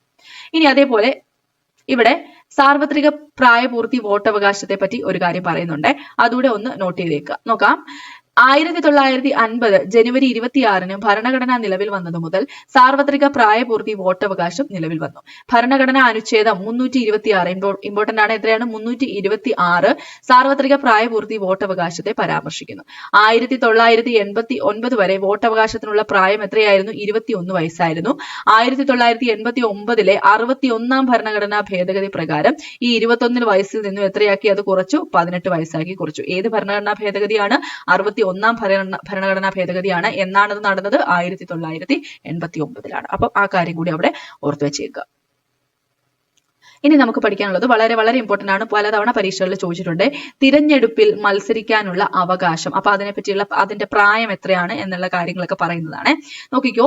രാഷ്ട്രപതി ആണെങ്കിൽ പ്രായപരിധി എന്ന് പറയുന്നത് 35 വയസ്സാണ്. രാഷ്ട്രപതിക്കാണെങ്കിൽ 35 വയസ്സും ഉപരാഷ്ട്രപതിക്കും സെയിം ആണ്, 35 വയസ്സാണ്. സോ രാഷ്ട്രപതിക്കാണെങ്കിലും ഉപരാഷ്ട്രപതിക്കാണെങ്കിലും എന്താണ് പ്രായപരിധി? 35 വയസ്സാണ്. ഇനി രാജ്യസഭാംഗമാവണമെങ്കിൽ എന്തായിരിക്കണം? 30 വയസ്സുണ്ടായിരിക്കണം. 30 വയസ്സാണ് രാജ്യസഭയുടെ പ്രായപരിധി വരുന്നത്. ലോക്സഭയാണെങ്കിൽ 25ഉം സംസ്ഥാന നിയമസഭയാണെങ്കിൽ 25. അപ്പൊ ലോക്സഭയിലും 25, സംസ്ഥാന നിയമസഭയിലും 25. നഗരസഭകൾക്കും പഞ്ചായത്തിനും 21. നഗരസഭയ്ക്കും പഞ്ചായത്തിനും 21. അപ്പൊ ഒന്നുകൂടെ ഓർക്കുക. രാഷ്ട്രപതിയും ഉപരാഷ്ട്രപതിക്കും എത്രയാണ്? 35 ആണ്. രാജ്യസഭാ അംഗത്തിന് 30 വയസ്സ് വേണം. ലോക്സഭാ അംഗത്തിനാണെങ്കിൽ 25 വയസ്സ് വേണം. സംസ്ഥാന നിയമസഭാ അംഗത്തിനാണെങ്കിലും 25 വയസ്സ് വേണം. നഗരസഭകൾക്കും അതേപോലെ പഞ്ചായത്തിലേക്കൊക്കെ മത്സരിക്കുന്ന അംഗങ്ങൾക്ക് 21 വയസ്സെങ്കിലും വേണം. അടുത്തത് സ്വതന്ത്ര തിരഞ്ഞെടുപ്പ് കമ്മീഷൻ. നോക്കിക്കോ, ഇത് ഇവിടെ കൊടുത്തിട്ടുണ്ട്. സുകുമാർ സെൻ ആണ് ആദ്യ തിരഞ്ഞെടുപ്പ് കമ്മീഷണർ. ഒന്ന് ഓർത്തു വെച്ചേക്കണേ, ആരാണ് ആദ്യ തിരഞ്ഞെടുപ്പ് കമ്മീഷണർ? സുകുമാർ സെൻ ആണ്. ഇന്ത്യൻ തിരഞ്ഞെടുപ്പ് കമ്മീഷൻ ഇപ്പോൾ 3 പേർ അടങ്ങുന്ന ഒരു സമിതിയാണ്. ഒരു മുഖ്യ തിരഞ്ഞെടുപ്പ് കമ്മീഷണറും മറ്റ് 2 കമ്മീഷണർമാരും. അപ്പോൾ ഇന്ത്യൻ തിരഞ്ഞെടുപ്പ് കമ്മീഷൻ എന്ന് പറയുന്നത് ഇപ്പൊ എത്രയാണ്? 3 പേരടങ്ങുന്ന സമിതിയാണ്. ഒരു മുഖ്യ തിരഞ്ഞെടുപ്പ് കമ്മീഷണർ ഉണ്ടാവും, പിന്നെയോ ബാക്കി 2 കമ്മീഷണർമാരുണ്ടായിരിക്കും. രാഷ്ട്രപതിയാണ് ഇവരെ നിയമിക്കുന്നത്. ആരാ നിയമിക്കുന്നത്? രാഷ്ട്രപതിയാണ് ഇവരെ നിയമിക്കുന്നത്. തിരഞ്ഞെടുപ്പ് കമ്മീഷനെ സഹായിക്കുന്നതിനായി എല്ലാ സംസ്ഥാനങ്ങളിലും മുഖ്യ തിരഞ്ഞെടുപ്പ് ഉദ്യോഗസ്ഥരുണ്ട്. തിരഞ്ഞെടുപ്പ് നടത്താൻ വിപുലമായ ഉദ്യോഗസ്ഥ വൃന്ദം തിരഞ്ഞെടുപ്പ് കമ്മീഷനിലില്ല. ആവശ്യമായ വരുന്ന സന്ദർഭങ്ങളിൽ കേന്ദ്ര സംസ്ഥാന ഗവൺമെന്റ് ഉദ്യോഗസ്ഥരെ തിരഞ്ഞെടുപ്പ് ജോലികൾക്ക് നിയമിക്കുന്നു. രാഷ്ട്രപതി, ഉപരാഷ്ട്രപതി, രാജ്യസഭ, ലോക്സഭ, സംസ്ഥാന നിയമസഭാ തിരഞ്ഞെടുപ്പുകൾ നടത്തുന്നത് ഇന്ത്യൻ തിരഞ്ഞെടുപ്പ് കമ്മീഷനാണ്. അപ്പൊ ആ പോയിന്റ് അവിടെ പഠിച്ചു വെച്ചാൽ മതി. രാഷ്ട്രപതി, ഉപരാഷ്ട്രപതി, രാജ്യസഭ, ലോക്സഭ, സംസ്ഥാന നിയമസഭാ തെരഞ്ഞെടുപ്പുകൾ, അതായത് തദ്ദേശീയ സ്വയംഭരണം ഒന്നും നടത്തുന്നത് ആരല്ല? ഇന്ത്യൻ തിരഞ്ഞെടുപ്പ് കമ്മീഷൻ അല്ല എന്നുള്ള കാര്യം ഓർത്തേക്കുക. അപ്പൊ ഈ പറഞ്ഞവരെല്ലാം നടത്തുന്നത് ആരാണ്? ഇന്ത്യൻ തിരഞ്ഞെടുപ്പ് കമ്മീഷനാണ്. പിന്നെ എത്ര പേരുണ്ടെന്നും ആദ്യത്തെ തിരഞ്ഞെടുപ്പ് കമ്മീഷൻ ആരാണെന്നുമാണ് അവിടെ ഓർത്തു വെക്കേണ്ടത്. ഇനി അടുത്ത് നോക്കിക്കേ, സംസ്ഥാന തിരഞ്ഞെടുപ്പ് കമ്മീഷനെ പറ്റി പറയുന്നുണ്ട്. ഇവരുടെ പരിപാടി എന്താ? പഞ്ചായത്ത് നഗര ഭരണ സ്ഥാപനങ്ങളിലേക്കുള്ള തിരഞ്ഞെടുപ്പിന് നേതൃത്വം വഹിക്കുന്നവരാണ് സംസ്ഥാന തിരഞ്ഞെടുപ്പ് കമ്മീഷണർ. 73-74 ഭരണഘടനാ ഭേദഗതിയിലൂടെ എല്ലാ സംസ്ഥാനങ്ങളിലും സംസ്ഥാന തിരഞ്ഞെടുപ്പ് കമ്മീഷൻ രൂപീകരിക്കുകയുണ്ടായി. അപ്പൊ ഏത് ഭരണഘടനാ ഭേദഗതിയിലൂടെയാണ് എല്ലാ സംസ്ഥാനങ്ങളിലും സംസ്ഥാന തിരഞ്ഞെടുപ്പ് കമ്മീഷൻ രൂപീകരിക്കുന്നത്? 73-74 ഭരണഘടനാ ഭേദഗതിയിലൂടെയാണ്. ഇനി എന്തൊക്കെയാണ് തിരഞ്ഞെടുപ്പ് കമ്മീഷന്റെ ചുമതലകൾ? വളരെ ഇമ്പോർട്ടന്റ് ആണ്, പരീക്ഷയ്ക്ക് ചോദിച്ചിട്ടുണ്ട്. ഒന്നെന്താണ്? തിരഞ്ഞെടുപ്പിന് മേൽനോട്ടം വഹിക്കൽ. പിന്നെയോ വോട്ടർ പട്ടിക തയ്യാറാക്കൽ. അതേപോലെ തന്നെ തിരഞ്ഞെടുപ്പ് പ്രക്രിയയുടെ വിവിധ ഘട്ടങ്ങളുടെ തീയതി പ്രഖ്യാപിക്കൽ. പിന്നെയോ തിരഞ്ഞെടുപ്പ് ചിഹ്നങ്ങൾ അനുവദിക്കൽ, പെരുമാറ്റച്ചട്ടം രൂപീകരിക്കൽ, തിരഞ്ഞെടുപ്പ് ഉദ്യോഗസ്ഥരുടെ നിയമനവും പരിശീലനവും, വോട്ടെണ്ണൽ ഫലപ്രഖ്യാപനം, തിരഞ്ഞെടുപ്പ് കണക്കുകൾ പരിശോധിക്കൽ. അപ്പോൾ വളരെ ഇമ്പോർട്ടന്റ് ആണ്. തിരഞ്ഞെടുപ്പ് കമ്മീഷന്റെ ചുമതലകൾ എന്തൊക്കെയാണ്? 8 ചുമതലകൾ പറയുന്നുണ്ട്. ഒന്നാമത്തേത് എന്താണ്? തിരഞ്ഞെടുപ്പിന് മേൽനോട്ടം വഹിക്കുക. രണ്ടാമത്തേത് വോട്ടർ പട്ടിക തയ്യാറാക്കൽ. മൂന്നാമത്തേത് തിരഞ്ഞെടുപ്പ് പ്രക്രിയയുടെ വിവിധ ഘട്ടങ്ങളുടെ തീയതി പ്രഖ്യാപിക്കൽ. നാലാമത്തേത് തിരഞ്ഞെടുപ്പ് ചിഹ്നങ്ങൾ അനുവദിക്കൽ. 5 പെരുമാറ്റച്ചട്ടം രൂപീകരിക്കൽ. 6 തിരഞ്ഞെടുപ്പ് ഉദ്യോഗസ്ഥരുടെ നിയമനവും പരിശീലനവും. 7 ആണെങ്കിലോ വോട്ടെണ്ണൽ ഫലപ്രഖ്യാപനം. 8 ആണെങ്കിൽ തിരഞ്ഞെടുപ്പ് കണക്കുകൾ പരിശോധിക്കൽ. അടുത്തത് ഇന്ത്യയിലെ തിരഞ്ഞെടുപ്പ് പ്രക്രിയയിലെ അനഭിലഷണീയ പ്രവണതകൾ. അപ്പൊ അതിനെപ്പറ്റി ഇങ്ങനെ പറയുന്നുണ്ട്. അതായത് പണത്തിന്റെ സ്വാധീനം, പിന്നെ ജാതി മത വിഭാഗങ്ങളുടെ സ്വാധീനം, സ്ത്രീകളുടെ പ്രാതിനിധ്യക്കുറവ്. അപ്പൊ മെയിൻ ഹെഡിങ്ങൾ ഒന്ന് നോക്കി വെച്ചേക്കുക. പണത്തിന്റെ സ്വാധീനം, തിരഞ്ഞെടുപ്പിനോടനുബന്ധിച്ച് നടക്കുന്ന അതിക്രമങ്ങള്, ജാതി മത വിഭാഗങ്ങളുടെ സ്വാധീനം, സ്ത്രീകളുടെ പ്രാതിനിധ്യക്കുറവ്. ഓക്കെ, അപ്പൊ അത്രയും കാര്യങ്ങൾ ജസ്റ്റ് ഒന്ന് നോട്ട് ചെയ്താൽ മതി. അടുത്തതാണ് തിരഞ്ഞെടുപ്പ് പരിഷ്കാരങ്ങൾ. നോക്കിക്കേ, തിരഞ്ഞെടുപ്പ് സമ്പ്രദായത്തിലെ ന്യൂനതകൾ പരിഹരിക്കുന്നതിനു വേണ്ടി തിരഞ്ഞെടുപ്പ് കമ്മീഷൻ നടപ്പിലാക്കിയിട്ടുള്ള ചില പരിഷ്കാരങ്ങളുണ്ട്. അത് എന്തൊക്കെയാണെന്നുള്ളതാണ്. സമ്മതിദായകരുടെ ഫോട്ടോ പതിച്ച തിരിച്ചറിയൽ കാർഡ് ഏർപ്പെടുത്തി. അതേപോലെ സ്ഥാനാർത്ഥികളുടെ തിരഞ്ഞെടുപ്പ് ചെലവിന്റെ പരിധി നിശ്ചയിച്ചു. രാഷ്ട്രീയ പാർട്ടിക്കും സ്ഥാനാർത്ഥികൾക്കുമുള്ള പെരുമാറ്റച്ചട്ടം നടപ്പിലാക്കി. പിന്നെയോ തിരഞ്ഞെടുപ്പുകളിൽ ഇലക്ട്രോണിക് വോട്ടിംഗ് മെഷീൻ നടപ്പിലാക്കി. സമ്മതിദായകരുടെ ഫോട്ടോ പതിച്ച വോട്ടർ പട്ടിക പ്രസിദ്ധീകരിച്ചു. നിഷേധ വോട്ട് സമ്പ്രദായം നടപ്പിലാക്കി. ബാലറ്റിൽ സ്ഥാനാർത്ഥികളുടെ ചിത്രം ഉൾപ്പെടുത്തി. അപ്പൊ ഇത് ഇമ്പോർട്ടന്റ് ആണ് കേട്ടോ. എന്തൊക്കെ പരിഷ്കാരങ്ങളാണ് ഇവർ നടത്തിയത് എന്നുള്ള രീതി ചോദിക്കാം. സമ്മതിദായകരുടെ ഫോട്ടോ പതിച്ച തിരിച്ചറിയൽ കാർഡ് ഏർപ്പെടുത്തി. സ്ഥാനാർത്ഥികളുടെ തിരഞ്ഞെടുപ്പ് ചെലവിന്റെ പരിധി നിശ്ചയിച്ചു. രാഷ്ട്രീയ പാർട്ടിക്കും സ്ഥാനാർത്ഥികൾക്കുമുള്ള പെരുമാറ്റച്ചട്ടം നടപ്പിലാക്കി. പിന്നെയോ തിരഞ്ഞെടുപ്പുകളിൽ ഇലക്ട്രോണിക് വോട്ടിംഗ് മെഷീൻ നടപ്പിലാക്കി. സമ്മതിദായകരുടെ ഫോട്ടോ പതിച്ച വോട്ടർ പട്ടിക പ്രസിദ്ധീകരിച്ചു. നിഷേധ വോട്ട് സമ്പ്രദായം നടപ്പിലാക്കി. ബാലറ്റിൽ സ്ഥാനാർത്ഥികളുടെ ചിത്രം ഉൾപ്പെടുത്തി. ഇനി എന്താണ് നിഷേധ വോട്ട്? അതിനെപ്പറ്റി കുറച്ച് കാര്യങ്ങൾ പറയാനുണ്ട്. തിരഞ്ഞെടുപ്പിൽ മത്സരിക്കുന്ന എല്ലാ സ്ഥാനാർത്ഥികളെയും തിരസ്കരിക്കാൻ വോട്ടർമാർക്ക് അവകാശം നൽകുന്ന നിഷേധ വോട്ട് ഇന്ത്യയിൽ നടപ്പിലാക്കി. ഇലക്ട്രോണിക് വോട്ടിംഗ് മെഷീനിൽ സ്ഥാനാർത്ഥികളുടെ പേരിന് അവസാനമായി ഉൾപ്പെടുത്തിയ നോട്ട ബട്ടൺ അമർത്തി നിഷേധ വോട്ട് രേഖപ്പെടുത്താം. അപ്പൊ നോട്ടയുടെ ഫുൾ ഫോമും കൂടെ ഓർത്തേക്കുക. None of the above. NOTA എന്ന് പറഞ്ഞാൽ നൺ ഓഫ് ദ എബവ്. അടുത്തത് ബാലറ്റ് പേപ്പറിൽ സ്ഥാനാർത്ഥിയുടെ ചിത്രം. ഇതും നമ്മുടെ ആ ഒരു തിരഞ്ഞെടുപ്പ് കമ്മീഷന്റെ പരിഷ്കാരമായിട്ട് പറയുന്നതാണ്. ബാലറ്റ് പേപ്പറിൽ സ്ഥാനാർത്ഥിയുടെ പേരിനും ചിഹ്നത്തിനുമൊപ്പം ചിത്രം കൂടി പ്രദർശിപ്പിക്കാൻ തിരഞ്ഞെടുപ്പ് കമ്മീഷൻ തീരുമാനിച്ചു. സ്ഥാനാർത്ഥികൾക്കെതിരെ അതേ പേരുള്ള അപരന്മാർ വ്യാപകമായതിനെ തുടർന്നാണ് തിരഞ്ഞെടുപ്പ് കമ്മീഷൻ ഇങ്ങനെ തീരുമാനിച്ചത്. നിരക്ഷരരായ വോട്ടർമാർക്ക് പോലും അവരുടെ വോട്ടവകാശം ശരിയായി വിനിയോഗിക്കാൻ ഇത് സഹായകമാവും. അടുത്തത് തിരഞ്ഞെടുപ്പും രാഷ്ട്രീയ പാർട്ടികളും. ഇതും വളരെ ഇമ്പോർട്ടന്റ് ആണ്. PSC ആയിട്ട് ഇതിൽ നിന്ന് ഒരുപാട് ക്വസ്റ്റ്യൻസ് ചോദിച്ചു കാണാറുണ്ട്. നോക്കാം. ഇന്ത്യയിൽ നിരവധി രാഷ്ട്രീയ പാർട്ടികൾ പ്രവർത്തിക്കുന്നുണ്ട്. ജനാധിപത്യ പ്രക്രിയയുടെ അഭിവാജ്യ ഘടകമാണ് രാഷ്ട്രീയ പാർട്ടികൾ. എന്താണ് രാഷ്ട്രീയ പാർട്ടികൾ? നോക്കിക്കേ. ഒരു പ്രത്യയശാസ്ത്ര കാഴ്ചപ്പാടിന്റെ അടിസ്ഥാനത്തിൽ സംഘടിക്കുകയും രാഷ്ട്രീയ അധികാരം നേടുന്നതിനായി നിരന്തരം പ്രവർത്തിക്കുകയും ചെയ്യുന്ന സംഘടനകളെയാണ് രാഷ്ട്രീയ പാർട്ടികൾ. അപ്പൊ എന്താണ് രാഷ്ട്രീയ പാർട്ടികൾ? ഒരു പ്രത്യയശാസ്ത്ര കാഴ്ചപ്പാടിന്റെ അടിസ്ഥാനത്തിൽ സംഘടിക്കുകയും അതേപോലെ രാഷ്ട്രീയ അധികാരം നേടുന്നതിന് വേണ്ടി നിരന്തരം പ്രവർത്തിക്കുകയും ചെയ്യുന്ന സംഘടനകളാണ് രാഷ്ട്രീയ പാർട്ടികൾ. എന്തൊക്കെയാണ് ഇവരുടെ ചുമതലകൾ? ഗവൺമെന്റിനെയും ജനങ്ങളെയും ബന്ധിപ്പിക്കുന്നു, പൊതുജന അഭിപ്രായം രൂപീകരിക്കുന്നു, അതേപോലെ രാഷ്ട്രീയ ബോധവൽക്കരണം നടത്തുന്നു, തിരഞ്ഞെടുപ്പിൽ മത്സരിച്ച് ഭൂരിപക്ഷം ലഭിക്കുന്ന പാർട്ടികൾ ഗവൺമെന്റ് രൂപീകരിക്കുന്നു, തിരഞ്ഞെടുപ്പിൽ മത്സരിച്ച് ഭൂരിപക്ഷം ലഭിക്കാത്ത പാർട്ടികൾ ക്രിയാത്മക പ്രതിപക്ഷമായിട്ട് പ്രവർത്തിക്കുന്നു. അപ്പൊ പ്രതിപക്ഷത്തിനെ പറ്റിയൊക്കെ നമ്മൾ കഴിഞ്ഞ ക്ലാസ്സിൽ പറഞ്ഞിട്ടുണ്ടായിരുന്നു. ഗവൺമെന്റിന്റെ തെറ്റായ നയങ്ങളിൽ മാറ്റം വരുത്തുന്നതിന് പ്രവർത്തിക്കുന്നു, വിവിധ നയങ്ങളും പരിപാടികളും മുന്നോട്ട് വെക്കുന്നു. ഇനി ഇവിടെ മറ്റൊരു കാര്യം കൂടെ ഒന്ന് പറയുന്നത് നോക്കണേ. തെരഞ്ഞെടുപ്പ് പ്രകടന പത്രിക. നോക്കിക്കേ. ഓരോ രാഷ്ട്രീയ പാർട്ടിയും തിരഞ്ഞെടുപ്പ് പ്രചാരണത്തിന്റെ ഭാഗമായി തിരഞ്ഞെടുപ്പ് പ്രകടന പത്രിക പുറത്തിറക്കാറുണ്ട്.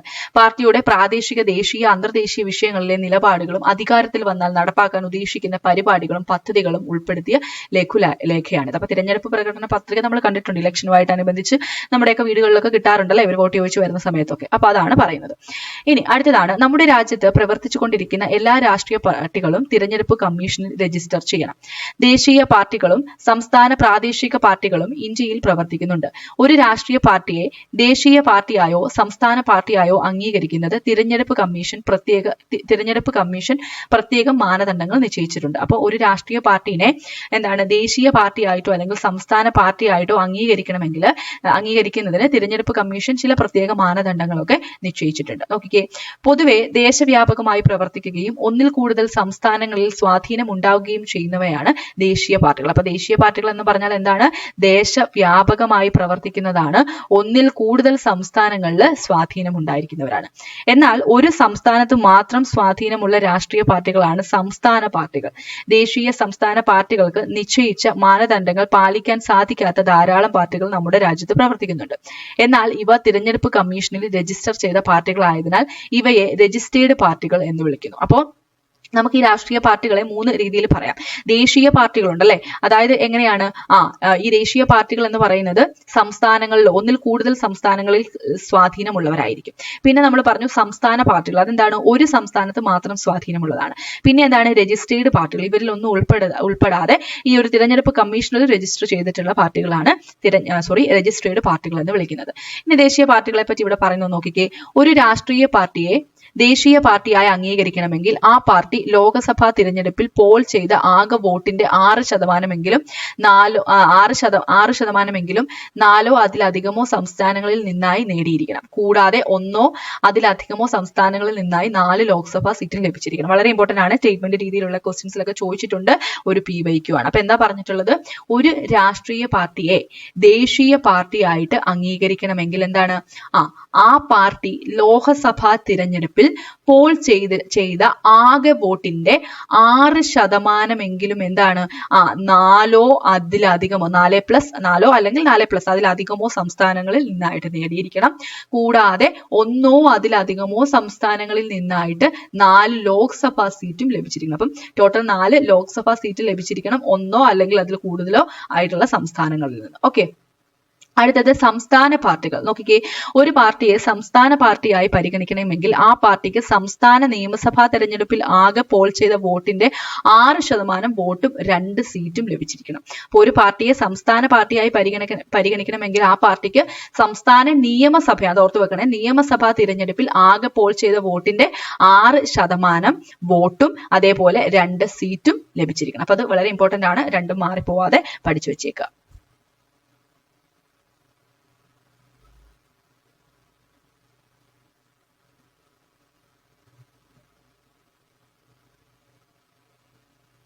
ഇനി അടുത്തത് മുന്നണി രാഷ്ട്രീയവും തിരഞ്ഞെടുപ്പും. അപ്പൊ ഇതൊക്കെ ജസ്റ്റ് ഒന്ന് വായിച്ചു വെച്ചേക്കുക കേട്ടോ. പരീക്ഷയ്ക്ക് ചോദിച്ചു കഴിഞ്ഞാൽ നമുക്ക് ഉത്തരം നൽകാൻ പാകത്തിനൊന്ന് വായിച്ചു വെച്ചേക്കുക. നോക്കാം. കേന്ദ്രത്തിലും പല സംസ്ഥാനങ്ങളിലും രാഷ്ട്രീയ പാർട്ടികൾ മുന്നണികൾ രൂപീകരിച്ചുകൊണ്ടാണ് ഇന്ന് തിരഞ്ഞെടുപ്പിൽ മത്സരിക്കുന്നത്. മുന്നണി രാഷ്ട്രീയം എന്താണെന്ന് നമുക്ക് പരിശോധിക്കാം. തിരഞ്ഞെടുപ്പിൽ ഒരു രാഷ്ട്രീയ കക്ഷിക്കും ഒറ്റയ്ക്ക് ഭൂരിപക്ഷം ലഭിക്കാൻ സാധ്യതയില്ലാത്ത സാഹചര്യങ്ങൾ ഉണ്ടാകാറുണ്ട്. അത്തരം സാഹചര്യങ്ങളിൽ പരസ്പരം സഹകരിക്കാൻ കഴിയുന്ന രാഷ്ട്രീയ കക്ഷികൾ ഒരു പൊതു മിനിമം പരിപാടിയുടെ അടിസ്ഥാനത്തിൽ ഒന്നിച്ചു ചേർന്ന് മുന്നണി രൂപീകരിച്ച് തിരഞ്ഞെടുപ്പിൽ മത്സരിക്കാറുണ്ട്. ഇതാണ് മുന്നണി രാഷ്ട്രീയം. ഇത്തരം മുന്നണികൾ വിജയിച്ച് അധികാരത്തിൽ വരുമ്പോൾ രൂപീകരിക്കുന്ന സർക്കാരുകളാണ് മുന്നണി സർക്കാരുകൾ. അപ്പൊ എന്താണ് മുന്നണി രാഷ്ട്രീയം എന്ന് പറഞ്ഞുകൊണ്ട് ഉദ്ദേശിക്കുന്നത്? അതായത് തിരഞ്ഞെടുപ്പിൽ ചിലപ്പോൾ ഒരു രാഷ്ട്രീയ കക്ഷിക്ക് ഒറ്റയ്ക്ക് നിന്ന് കഴിഞ്ഞാൽ എന്താണ് ജയിക്കാനുള്ള സാധ്യത ഉണ്ടാവില്ലായിരിക്കും. അപ്പൊ അത്തരം സാഹചര്യങ്ങളിൽ ഇവരെന്താണ് പരസ്പരം സഹകരിച്ച് അല്ലെങ്കിൽ സഹായത്തോടു കൂടി രണ്ടുപേർ ഒരുമിച്ച് ഒരു മുന്നണിയായിട്ട് നിൽക്കുകയാണ് ചെയ്യുന്നത്. ഓക്കെ, അപ്പൊ അങ്ങനെയുള്ളതിനെയാണ് മുന്നണി രാഷ്ട്രീയം എന്ന് പറയുന്നത്. അത്തരത്തിലുള്ളവർ വിജയിച്ച് അധികാരത്തിൽ വരുമ്പോൾ അതിനെ നമ്മൾ മുന്നണി സർക്കാരുകൾ എന്ന് പറയും. ഇനി മറ്റ് സംസ്ഥാനങ്ങളിൽ നിന്ന് വ്യത്യസ്തമായി മുന്നണി രാഷ്ട്രീയം പ്രായോഗികമാക്കിയ ഒരു സംസ്ഥാനമാണ് കേരളം. 1960കളിലാണ് കേരള സംസ്ഥാനത്ത് ആദ്യമായി മുന്നണി സർക്കാർ അധികാരത്തിൽ വന്നത്. എന്നാണ് 1960ലാണ് കേരളത്തിൽ ആദ്യമായിട്ട് മുന്നണി സർക്കാർ അധികാരത്തിൽ വന്നത്. അതിനുശേഷം കേരളത്തിൽ അധികാരത്തിൽ വന്ന സർക്കാരുകളിൽ ഭൂരിഭാഗവും മുന്നണി സർക്കാരുകളാണ്. ഇന്ന് കേന്ദ്രത്തിലും വിവിധ സംസ്ഥാനങ്ങളിലും മുന്നണി സർക്കാരുകളാണ് നിലനിൽക്കുന്നത്. അടുത്തതാണ് തിരഞ്ഞെടുപ്പ് പ്രവചന ശാസ്ത്രം. നോക്കിക്കേ, തിരഞ്ഞെടുപ്പ് ഫലപ്രഖ്യാപനത്തിന് മുമ്പ് രാഷ്ട്രീയ പാർട്ടികളുടെയും മുന്നണികളുടെയും വിജയസാധ്യത പരിശോധിച്ച് പ്രവചിക്കുന്ന പഠനശാഖയാണ് തിരഞ്ഞെടുപ്പ് പ്രവചന ശാസ്ത്രം. അഭിപ്രായ സർവേകൾ, മാധ്യമ വിശകലനങ്ങൾ, അഭിമുഖങ്ങൾ, എക്സിറ്റ് പോൾ, മുൻ തിരഞ്ഞെടുപ്പ് ഫലങ്ങൾ എന്നിവ മുൻനിർത്തിയാണ് ഫലങ്ങൾ പ്രവചിക്കാറുള്ളത്. രാഷ്ട്രീയ കക്ഷികൾക്ക് അനുകൂലമായോ പ്രതികൂലമായോ ഉള്ള പൊതുജനാഭിപ്രായം പ്രവചനത്തിലൂടെ മനസ്സിലാക്കാൻ സാധിക്കും. തിരഞ്ഞെടുപ്പ് പ്രവചനങ്ങൾ പലപ്പോഴും പൂർണ്ണമായി ശരിയായി കൊള്ളണമെന്നില്ല. പ്രവചനം നടത്തുന്നതിന് തിരഞ്ഞെടുപ്പ് കമ്മീഷൻ ഇപ്പോൾ നിയന്ത്രണങ്ങൾ കൊണ്ടുവന്നിട്ടുണ്ട്. അപ്പൊ അതൊക്കെ ജസ്റ്റ് ഒന്ന് വായിച്ചു വിടാനുള്ളതേ ഉള്ളൂ. അപ്പൊ അത്രയേ ഉള്ളൂ കേട്ടോ. അത്രയും കാര്യങ്ങൾ മാത്രമാണ് ഈ ഒരു ചാപ്റ്ററിൽ ഡിസ്കസ് ചെയ്യാനുള്ളത്. അപ്പോൾ 9ാം ക്ലാസ്സിൽ നിന്ന് ഏറ്റവും പ്രധാനപ്പെട്ട ചാപ്റ്റർ ഈ ഒരു ചാപ്റ്റർ തന്നെയാണ്. ഓക്കെ, അപ്പൊ നമുക്ക് ബാക്കിയുള്ള കാര്യങ്ങളൊക്കെ ആയിട്ട് നെക്സ്റ്റ് ക്ലാസ്സിൽ കാണാം. Thank you for watching.